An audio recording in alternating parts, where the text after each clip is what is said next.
Hi and welcome back. I'm Helen, therapist, author, and your host of this podcast, I Don't Think We Talk Enough About, where each week I'm joined by the most wonderful guests who bring their warmth and wisdom to talk about the subjects that I just don't feel we talk about enough. And today, I'm so excited to welcome Dr Emily Leeming, a microbiome scientist, registered dietitian, chef, and overall brilliant gut health expert. She's also the author of the fascinating book, Genius Gut. Gut health has never been as sexy as it is right now, thanks to its exposure on social media. So I literally can't wait to dive into this topic with Emily. Emily, welcome. Thank you. So good to be here. Oh, it's so lovely to meet you finally as well. It really is. So, and I know today's been really busy for you, hasn't it? So Busy in the best ways, Oh. I think. Sometimes a bit of rushing and energy is good for the soul. So, yeah. And I mentioned in the introduction about your book. I'm going to hold it up for the camera. I mean, gosh, beautiful colour. I think they absolutely nailed the cover. I have to say, whoever says, don't judge a book by its cover, we do judge books by their cover. And I think it's such a symbol of what the book is. It's meant to be easy, fun, entertaining, and just simple and actionable as well. None of this dry science. We don't need any of that. No, and that's really apparent the whole way through. And I have to say, you've just reminded me of your disclaimer at the back. Emily writes, a happy gut warning. Please be advised that if implemented, the advice contained in this book may lead to outbursts of energy, long-lasting states of good mood, and a happy gut microbiome. Proceed with extra care. I thought that was so good. That was so good. And that is everything in that book. I was like, you've demystified it all. And I talked in my introduction about gut health being everywhere at the moment on social media. Everyone's talking about a gut health diet or really focusing on their gut. You don't know what to believe, to follow, to understand. Your book simplifies it so much. So thank you. Oh, thank you. That's so much. kind. It did end up being more of a kind of weighty Bible than I originally, because there's so much to put in there. There's so much interesting knowledge to share. There is. And funnily enough, I said to my daughter, Gia, when we finished the episode, you must read the book, I'll give it to you. And then as we were coming here, I'd said, no, I'll have to get your own copy. This is not leaving my house. It's there, it's brilliant. Everything in there that you need to access to remind you. And today I'm hoping you bring some clarity around gut health for the listeners. And I know they're going to hang off of every word like me. I know they are. And your background's fascinating. I mean, you used to be a chef. We're going to come to that in a minute. I wanted to do more training. I always want to do more training, but really fascinating subject. I mean, I'm like you. I think I just want to keep learning and learning and learning. So yes, it's ended up being. I think it's if you're passionate about finding out new things, why not? Like, I think the world is about being curious, isn't it? Yeah. And I think with the microbiome, it's only really been in the last 20 years that we've started to really understand and be able to know how it's impacting our health across the rest of all of our body, not just from our gut, talking to our brain, but also our heart, our lungs, our skin microbiome, really interesting research around that. And that's really because technology has given us that opportunity to be able to understand not just who's there, but also what they're doing as well. And I like the way you say there about the bringing in of the mind and the body. And I don't want to jump ahead too much, but there was a question I had a little bit later that I wanted to talk to you about. We're doing something wrong by calling it mental health, aren't we? Yeah, so I talk about that in the book, I know you do. Saying how we talk about mental health and we talk about physical health. And I think this goes back, really back to kind of philosophers kind of hundreds of years ago who, at the time were very involved in science and medicine. And yet really kind of emphatically said that the brain, there's no way that the brain can communicate with the rest of the body. That's completely impossible and completely ridiculous. And since that time, we've definitely seen this separation to the body in terms of how we explore it, in terms of the science, but also clinicians and doctors working in different areas. And of course, we need that because we need people to be experts in an area to get deep understanding. But that also comes with the fact that we then don't think of these other parts of the body. We talk, for example, about, if you're researching an elephant, that somebody's looking at the toenails, another person's looking at the tail, but no one's stepping back and saying, this is an elephant. So I think we need to do that with mental health and physical health. And I think it's really bringing that piece into the mix, back into the mix. And also recognising then that this can be a tool that we can use, an extra tool for the toolkit for mental health is thinking about this connection with the rest of the body and with our gut. Thank you. Because as a therapist, there's so much more in what you've just said that needs to come into the therapy room as well as when we're looking holistically at the clients in front of us. And you're talking about mental health. And I'm going to keep using mental health as opposed to the whole. We need a new term, exactly. I think. We need a new term. But we're looking at this brain-body connection. And the other part that I found, and I knew the research, but you brought it into the book, was around 40% of our happiness and our disposition is hereditary. Yeah, genetics. Genetics. And then the rest of it is down to so many other things like environmental experiences that happen to us, but now gut health too. And I want to jump ahead a bit here and talk about serotonin, dopamine, that you very clearly say in here is impossible for the brain to make unless, and I'm going to let you finish that. So our gut bacteria are playing a role in producing these neurotransmitters. And I think I also want to kind of slightly circle back before we go onto that, because I think this, when I talk about to people about this connection between these invisible gut microbes, these kind of collection of 100 trillion microorganisms that live in our lower intestine. And normally we talk about gut bacteria because they happen to be the microbes that we know more about.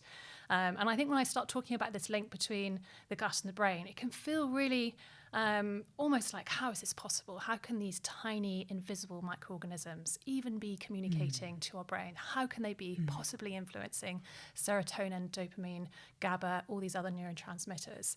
And I think we've really got to think of it in the context of evolution. So before humans even existed on this earth, this world was dominated by microorganisms. Microorganisms owned planet Earth. And so therefore we have co-evolved with these microbes throughout our entire evolution. And there's no point that they're not involved in kind of our brain development. Wow. So I think that really just showcases, okay, actually in that context, they are playing this very instrumental role, and we're seeing that they help to supply the brain with tryptophan, which is a building block of serotonin. They help to get the tryptophan through the blood-brain barrier, which is a protective fortress around your brain. And then your brain is able to make serotonin on site in the brain. But it can't without tryptophan. So it needs tryptophan. So tryptophan comes from your diet. I was going to say, where are we going to find tryptophan? This is very, I've heard of it, but this is all very new to me. So tryptophan is an amino acid, and it's found in protein-rich foods. Okay. So things like chicken, meat, fish, and we need to eat it to be able to get it into our bodies. And what happens is that the microbes are actually able to make a little bit of tryptophan themselves as well. Okay. And they're able to, the microbes effectively look at where the tryptophan is being used in the body. And we see that, for example, people with depression that tryptophan use tends to be imbalanced. Okay. So it could actually not be on the pathway so much of being used for serotonin. It could be used for pathways that then have an inflammatory effect on the brain. So this is really exciting early science and a lot of understanding around this. are from mice models, and that really helps us to understand what we call the mechanism. So what is happening to what to then happen to what. But then we also have bigger picture human studies where we see connections between, for example, people with depression having a different gut microbiome to those without depression. And then we also talk about what these microbes do. So it's not just about the tryptophan, but also these special molecules that they can produce. And we get very excited about particular molecules called short-chain fatty acids. Okay. And effectively, your gut bacteria feed on fibre found in plant foods. And they're able to produce these short-chain fatty acids. And these short-chain fatty acids are also able to signal to the brain. The gut bacteria can also signal through the immune system. So there's many different ways that the gut bacteria are communicating with the brain outside of neurotransmitter production as well. Gosh, okay. That's a bit of a headful. No, it is a headful, but it's fascinating. And I like the way you've brought in that the new research is showing something really new and exciting at the moment. What would that mean for people that are struggling with depression? I think really, it goes back to kind of what I said earlier about bringing in another tool to the toolkit, because I think, everyone experiences mental health in a different way. And I think one person experiencing depression can be very different from another person experiencing depression. I think the problem that we really need to avoid when we're talking about the impact of diet on mood, and I'm going to bring in, because we know that food, effectively then has an impact on the gut microbiome, is that the narrative becomes, well, it's all about food, and therefore the mental health is happening purely because of what you're eating. Whereas actually we need to reframe it to being, this is something else that you could use if you feel that you want to, as a way to help potentially manage your symptoms. And I think a really key study that came out from this, that didn't look at the microbiome but was a very microbiome-centric diet, was the SMILES trial in 2017. And this was a landmark study in the field of food and mood research. Okay. And what they did, so it was Felice Jacka, who's kind of very much a leader in this field in Melbourne in Australia. And what they did is they looked at people with depression, and they put half of them on a Mediterranean diet and half of them on social support.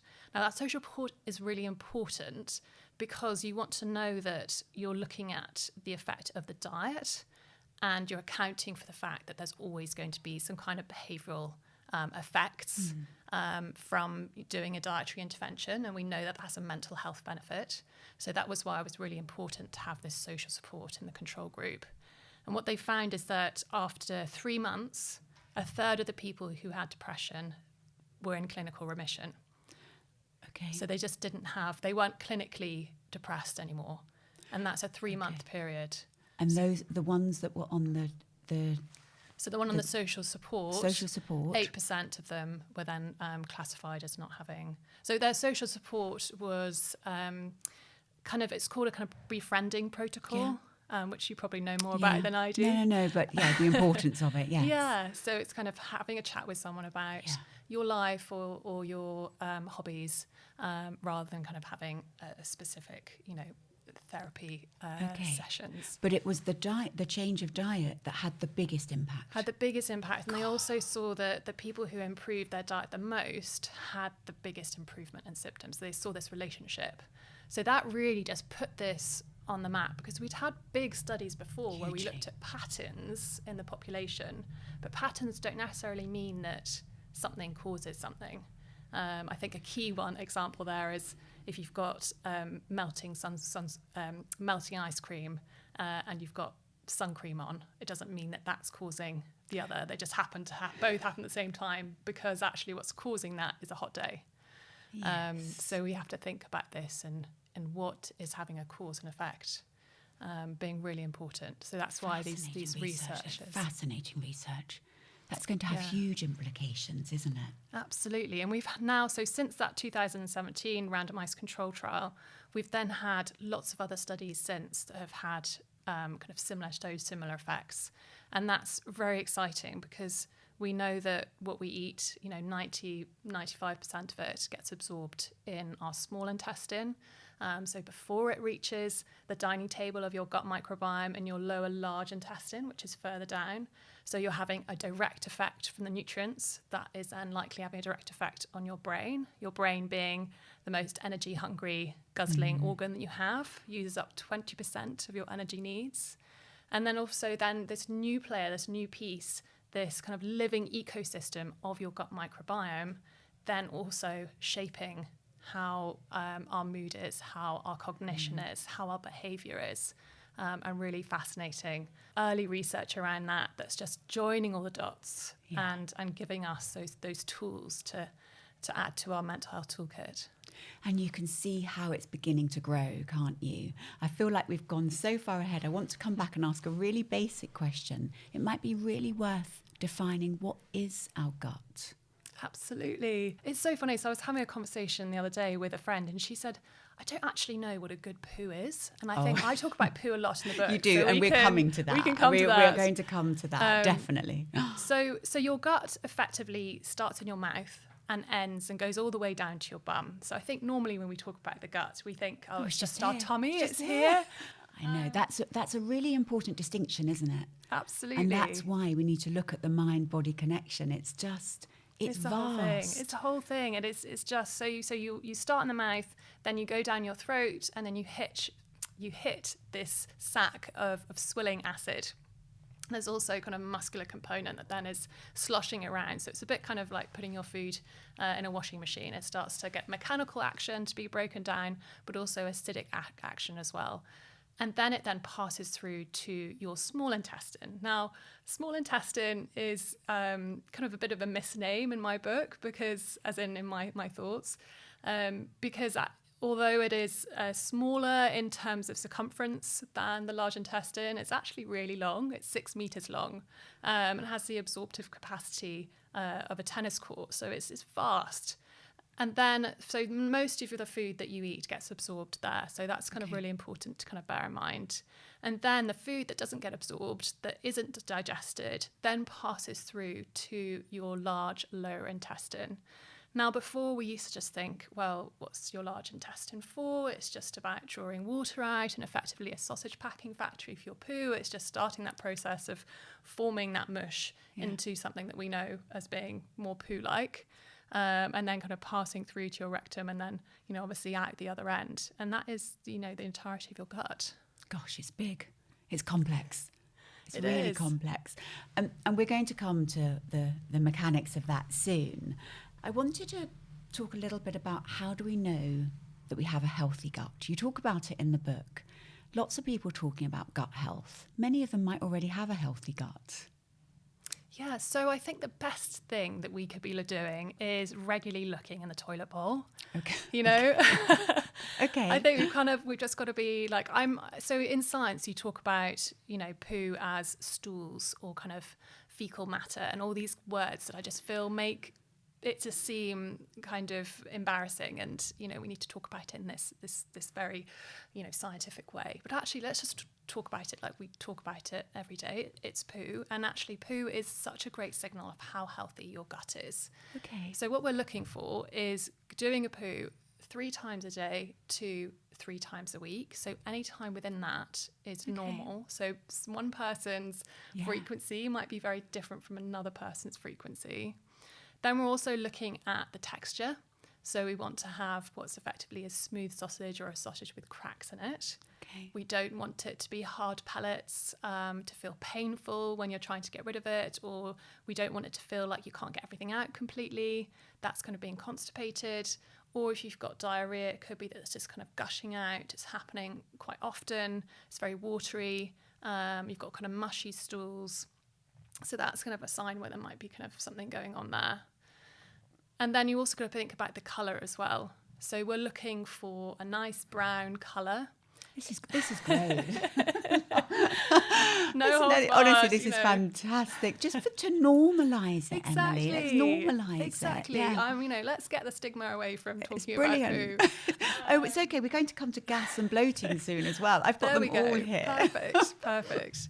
So the colour brown is effectively this kind of pigment. So what happens is that pigment comes from kind of bile that gets released from your gallbladder.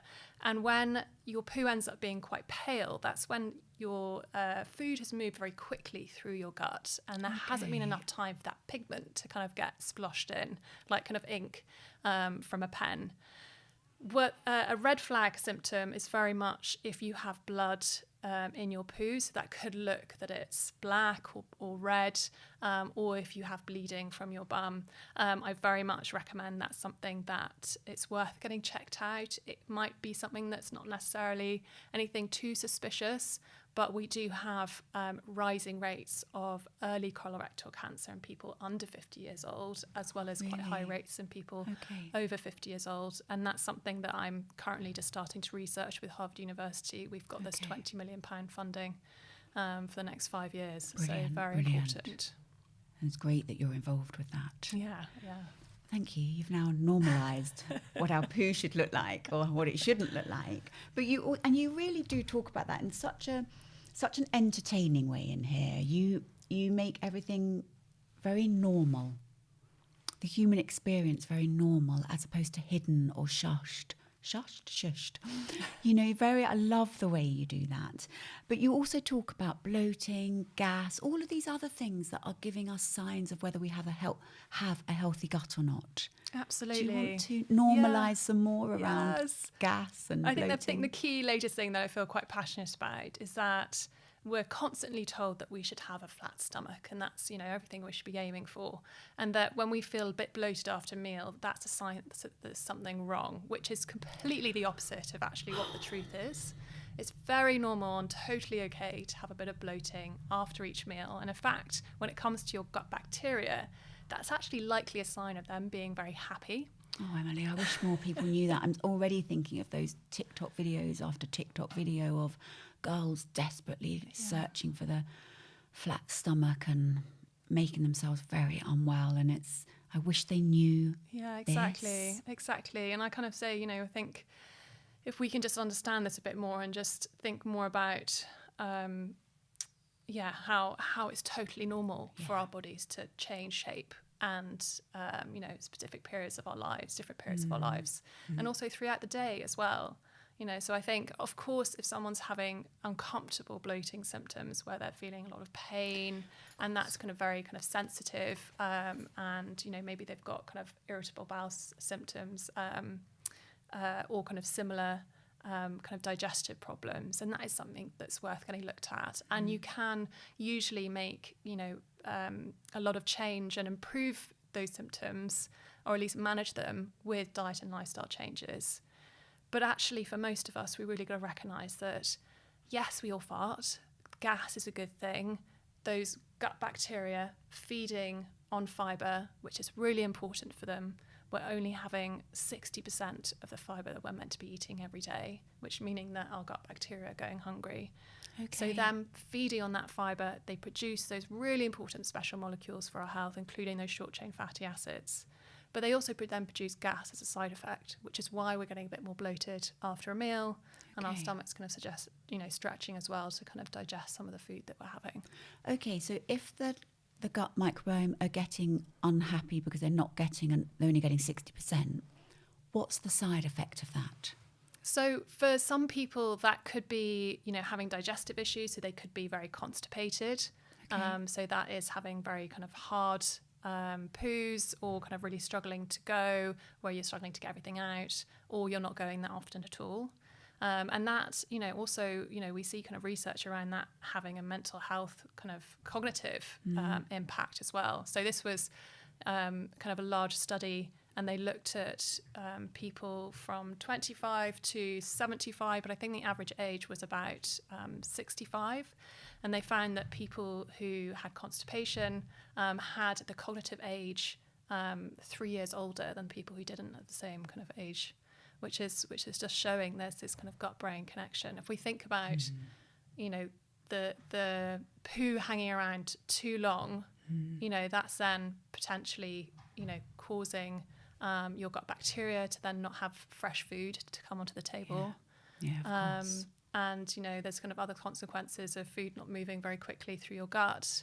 And you know, symptoms there. I read that in the book, and I'm really interested in that it can affect our mental capacity, our cognitive function, and that really bringing in that mind-body connection again the whole way through. Now you talk about the gut being a genius. I mean, your book is The Genius Gut. Do you want to explain or expound on that a little bit more? What are you meaning about it being a genius? So I think for me, there's two things here. I think the first thing is that we call the gut the second brain. Yeah. And I think we've got to recognise that this is effectively, our gut is so much more complex and complicated than, you know, we think day to day. It's literally, you know, everything that we eat and drink, you know, we're taking stuff from the environment, goes through our gut. And 70% of our immune system lives in our gut.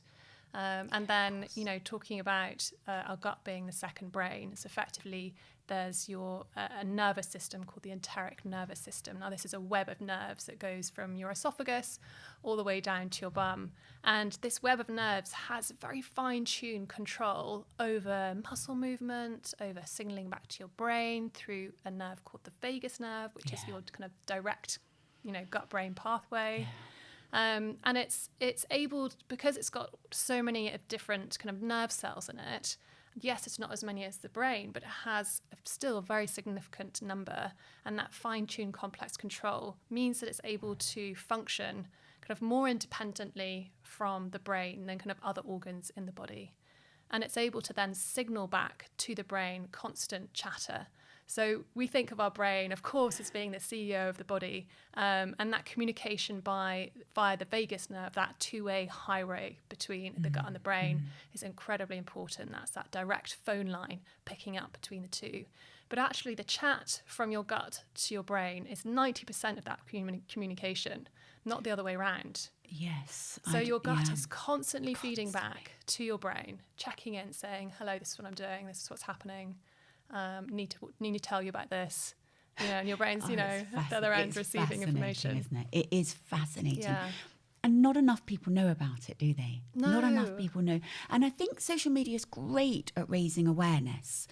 But as you talk about it in the book, it's catching headlines, isn't it? Yeah. And we're not reading all of the information. We're just catching a headline and believing that headline. But your book goes through much more detail about actually how to look after our gut health. I think you came up with 10 gut health hacks, is that right? Yes, exactly. And we will come to that. But I wanted to look at, one of the questions I had was, moving forward, is how do we take steps to consciously eat for our gut brain? Now, you can bring in the 10 gut brain hacks there, or you can just demystify some of the noise around gut health, really. You simplify it beautifully in the book, by the way.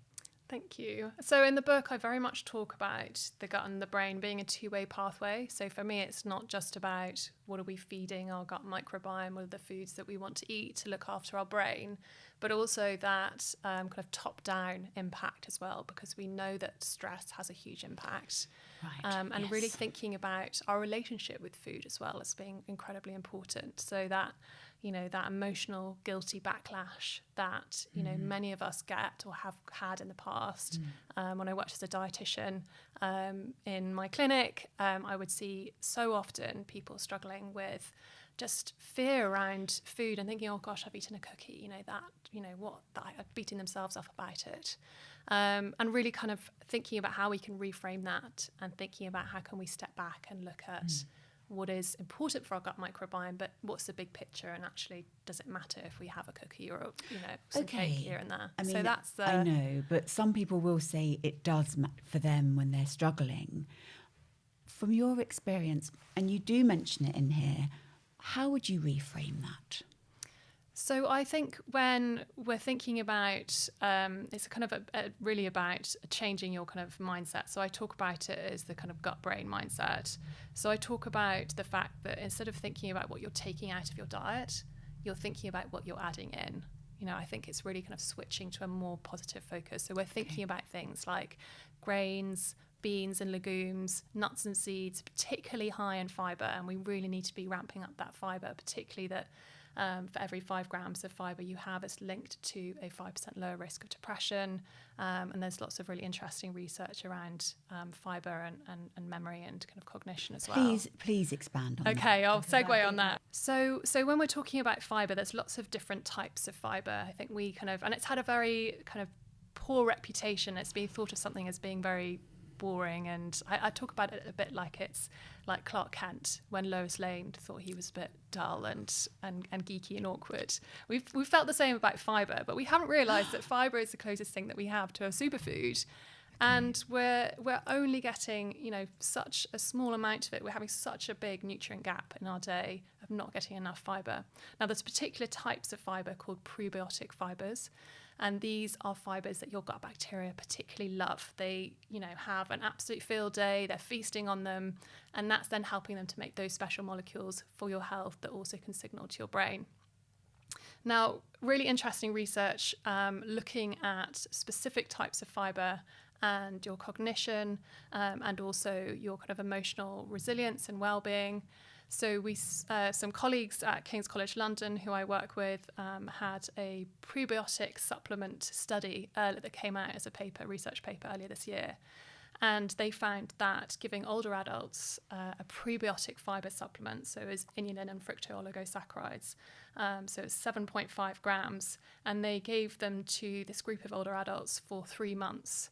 And at the end of the 3 months, those who had taken the prebiotic supplement and not the placebo had better results on a memory test usually used to kind of help identify early stages of Alzheimer's disease. Okay, wow. So that's just an example of kind of what's happening. And we do see from kind of other areas of science, other research, that fibre can have not only a short-term effect on your mood, but also that long-term as well of just making sure we're getting enough fibre in there. Okay, so a huge takeaway from this is up your fibre. Yeah, very, very passionate. I think we talk about protein a lot, and protein is incredibly important. But when we actually look at a population level, most of us are getting more protein than we need if you're just looking at the minimum amount. When it comes to fibre, the recommendations are 30 grams of fibre a day. In the UK, we're only getting 20 grams on average. Okay. So we're really missing that. That's 10 grams of fibre that we need to be adding in. And so that really comes back to what are the things. The foods that are highest in fibre are beans and legumes, nuts and seeds, and whole grains. Fruits and vegetables do still contain fibre and can be a really great source of fibre, but they tend to contain a lot less than you would get from whole grains, beans, and nuts and seeds. So an example there, I think when we think about what a fibre food is, a lot of people think of either kind of boring brand cereal. I always think of a brand cereal, don't you? I know, boring, tasteless.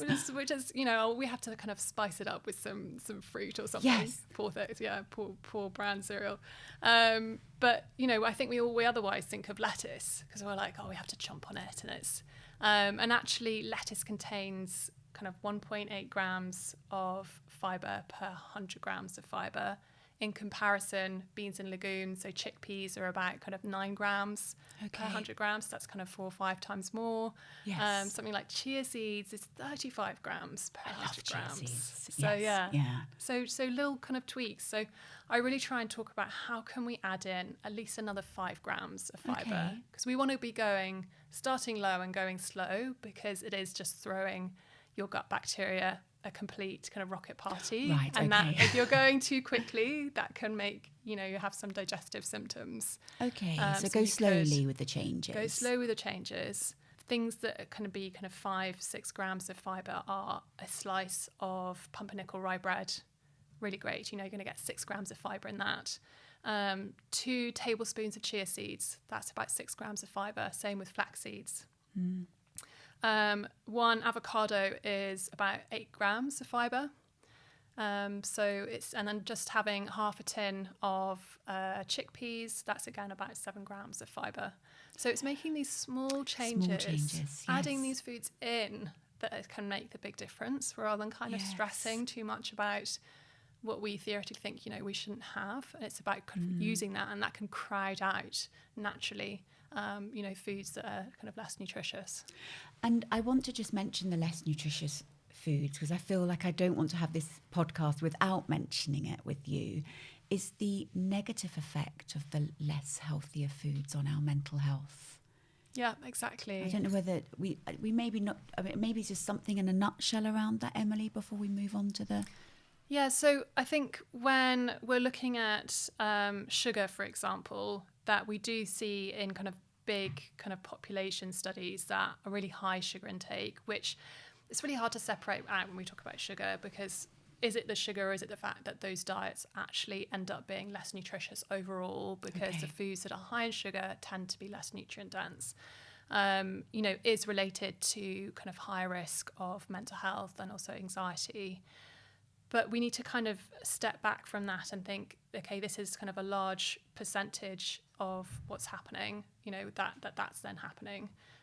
It's not just having an occasional, cookie or a slice of cake. Yeah. It's a little bit of sugar is fine. And actually sugar is not inflammatory.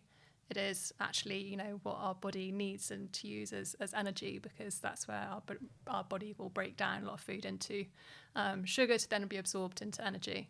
So a little bit of sugar is okay, but I think we just got to think about what is the big picture of our diet. And if that is making up kind of 70 to 80% of what we're eating, that then can potentially have implications. Yes. Yeah. Okay. No, that's really helpful.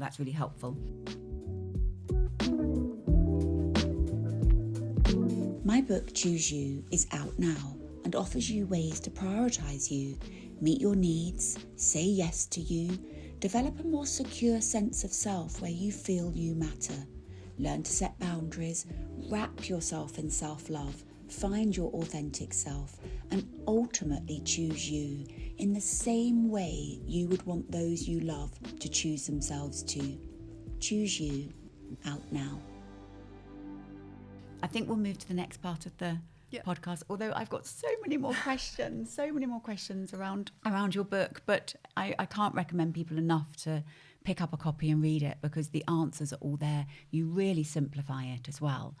But we'll go to a couple of questions from my Instagram community, because I got so many when I said that I had a gut health specialist coming on, as you can imagine. And one that I thought was quite interesting was, is gut health achievable without specialised supplements? So using just whole foods as opposed to all of this, high sales around, you should be taking this, should be taking that. That is my favourite question. I love whoever wrote that question.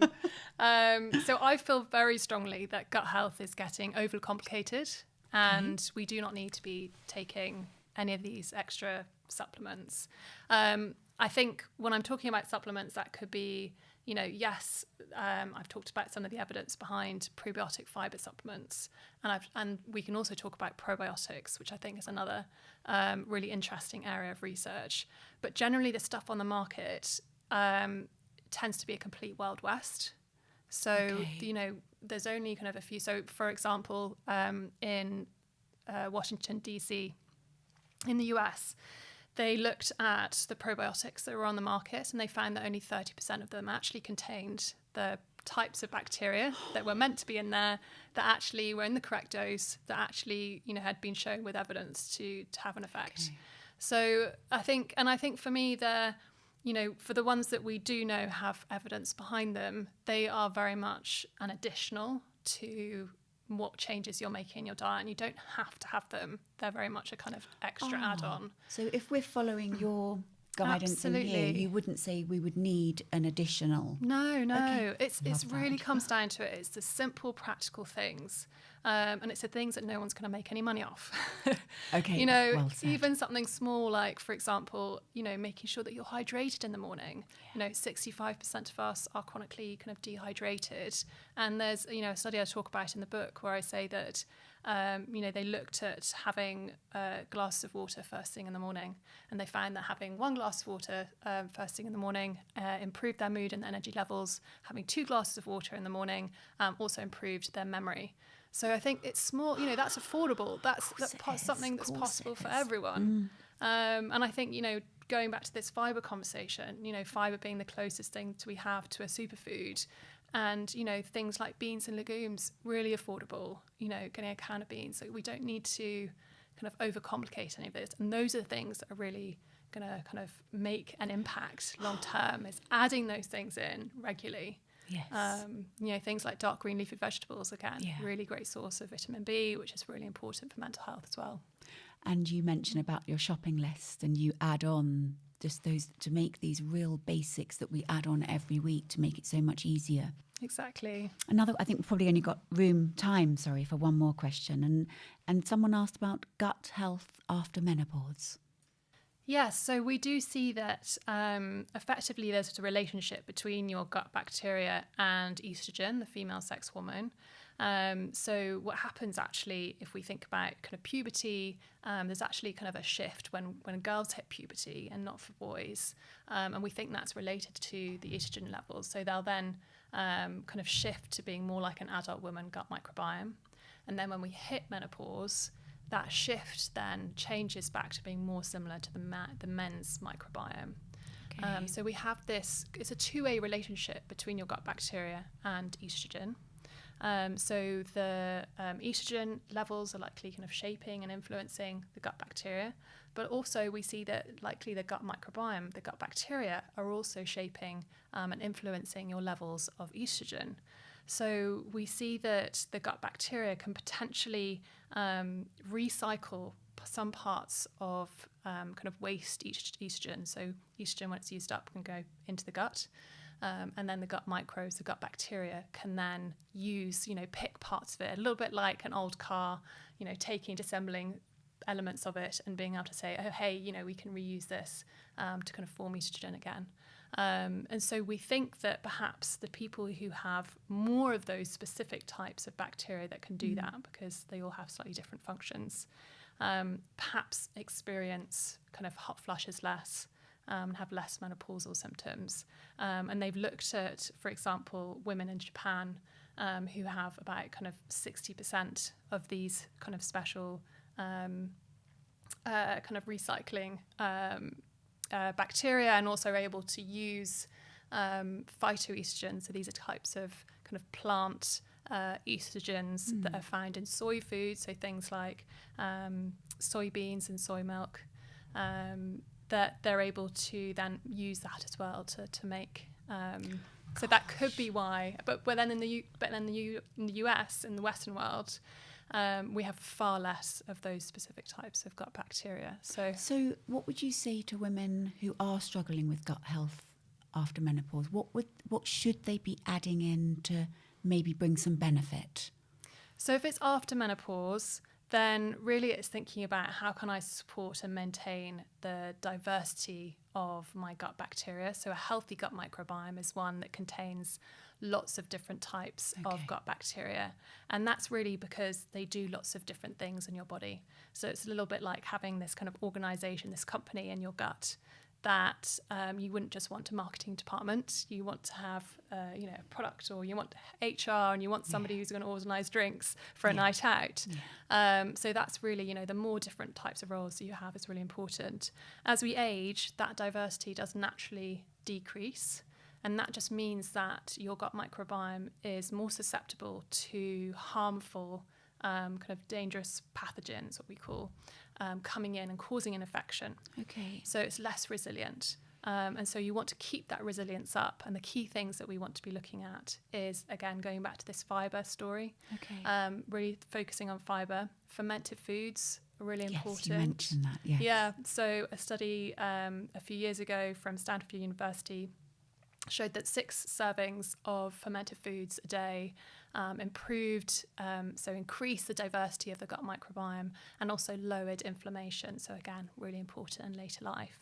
6 servings useful. sounds very... It does sound high. It sounds high, but we've got to really think about what is a fermented food. It's not just kimchi, kefir or kraut. Okay. There are other... we think about sourdough bread, we think about yogurt, cottage cheese.